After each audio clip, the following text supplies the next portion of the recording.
السلام عليكم. احنا طالعين بالدهانة ممرحين، يوم قمنا الصبح عاد تشتغل السيارة. البطارية خربانة.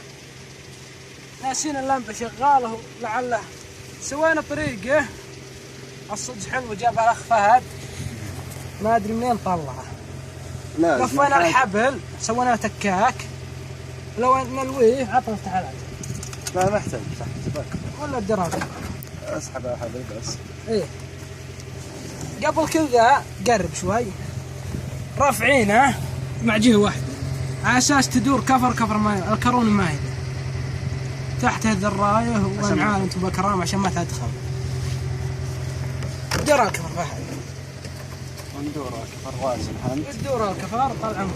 تفضل. تلف الحبل عليه.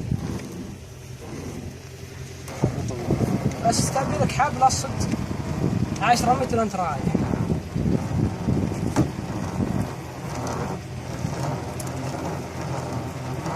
ابن حلال كيف؟ عاد احنا مشغلينه مو ترى. عاد شغلنا الحمد لله بس له نقطة واحدة بعد.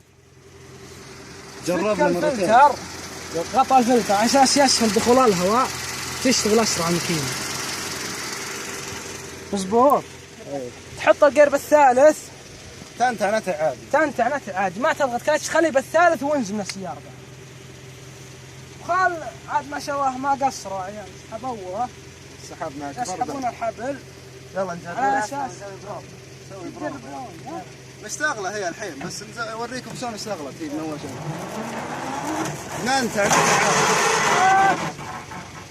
ننتع عادي. بس بدون تدبير كاتش بدون اي شيء. اي بس اللهم حطه بالثالث وخله تشتغل. انسان به شويه بطاريه دق مع الشيء الثاني. لا تمشي. وهذا احنا بنقرا ولا حولنا احد ولا براد بحولنا. بالدهانة وتصرفنا الحمد لله. لو غيرنا يمكن يبلش.